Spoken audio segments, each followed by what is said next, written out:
Hello everyone, today I am going to prepare paratha with leftover dal. First I am adding flour in leftover dal. Mix it. Dough is ready now. Put it aside for few minutes. Now we will take equal parts. Now give a round shape. Apply oil. We will give to a triangle shape to this paratha. Apply oil again.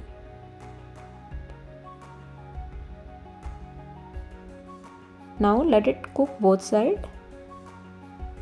Apply oil both sides.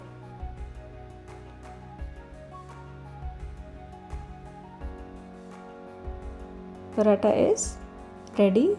I am serving with curd and ketchup. If you like this recipe, you can try at home.